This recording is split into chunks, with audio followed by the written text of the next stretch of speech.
बिस्मिल्लाहिर्रहमानिर्रहीम अस्सलामु अलैकुम। आज के लेक्चर के अंदर डेटा स्ट्रक्चर की बेसिक डेफिनेशन अंडरस्टैंड करेंगे। डेटा स्ट्रक्चर, और इसको हमने गूगल में सर्च किया तो हमारे पास मुख्तलिफ रिज़ल्ट आए, तो इनको स्टडी करते हैं। पहली definition, a data structure is a particular way of organizing data in a computer. कि डाटा को स्टोर करना किसी मखसूस तरीके से, किस लिए? It can be use effectively, कि इसको अच्छे तरीके से, इफ़ेक्टिवली, एफिशिएंटली हम यूज़ कर सकें। Second definition, a data structure is data organization, management, storage वगैरह वगैरह। और किस लिए?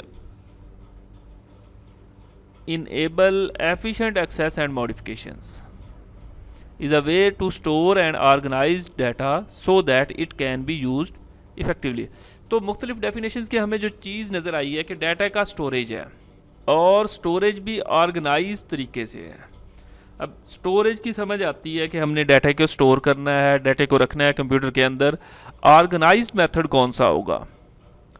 देखिए, अगर हम रियल वर्ल्ड की एग्जांपल लें तो हमारे पास ये बुक्स रखने का एक ऑर्गेनाइज्ड मेथड है, और ये बुक्स हमने विदाउट ऑर्गेनाइजेशन के रख दी। ये बुक्स भी हमने विदाउट ऑर्गेनाइजेशन के रखी हैं। रखी बुक्स हमने इसके अंदर भी हैं, लेकिन विदाउट तरतीब के, विदाउट किसी भी वो मेथड के। अब हमें नई बुक रखनी हो तो हम कहीं भी फेंक सकते हैं, तो बुक रखना आसान हो गया।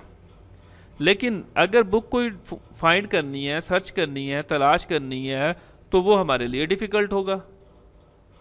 नया बंदा आएगा, या वही शख्स अगर कोई बुक ढूंढना चाह रहा है और वो यहाँ नीचे कहीं पड़ी हुई है, तो उसके लिए डिफ़िकल्टी होगी ये। इसके बरक्स अगर हम बुक्स को कुछ इस फॉर्मेट में रखते हैं, इतने अच्छे रैक होना ज़रूरी नहीं है, इसमें भी कुछ तरतीब के साथ अल्फ़ाबेटिकली, या हमने सब्जेक्ट वाइज, लेट्स से हम कहते हैं कि इस रैक के अंदर कंप्यूटर साइंस की बुक्स हैं और ये वाला रैक उसमें डेटा स्ट्रक्चर की बुक्स का है। तो अगर हमें डेटा स्ट्रक्चर की बुक रिक्वायर्ड होगी तो हम डायरेक्टली इस रैक को देखेंगे और यहाँ से बुक हम तलाश कर लेंगे, बनिस्बत ये कि सारी लाइब्रेरी को हम फाइंड आउट करें।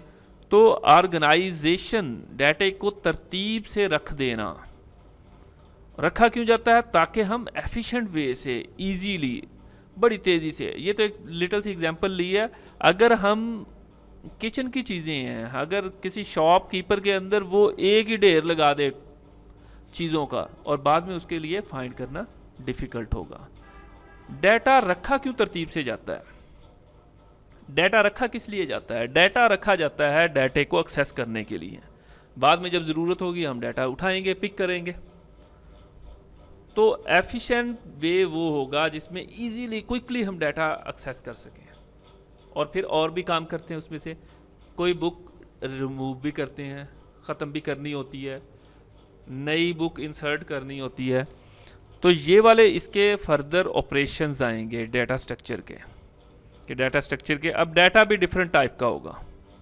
बात डाटे की है, डाटा किसे कहेंगे? वो तमाम मटेरियल जिसको हम काम में लाना चाह रहे हों, स्टोर करवाना चाह रहे हों, उसके ऊपर कोई काम करना चाह रहे हों, वो सारा डाटा कहलाएगा।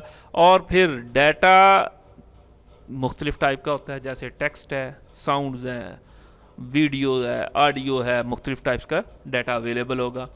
उसकी टाइप्स भी देख लेंगे। डाटा स्ट्रक्चर की भी टाइप होती हैं, और मुख्तलिफ किस्म के डाटा स्ट्रक्चर्स इसके अंदर स्टडी किए जाएंगे। वो सारी डिटेल आएगी। फिल वक्त के लिए डाटा स्ट्रक्चर के अंदर स्टडी क्या करेंगे? हम डाटे को रखने के मुख्तलिफ तरीके देखेंगे। पार्टिकुलर किसी मखसूस वे से डाटे को रखना, और फिर उसको एक्सेस करना, और देखना कि कितना टाइम लग रहा है, कितनी स्पेस ले रहा है, क्या क्या चीज़ें इसके अंदर एप्लीकेबल होगी।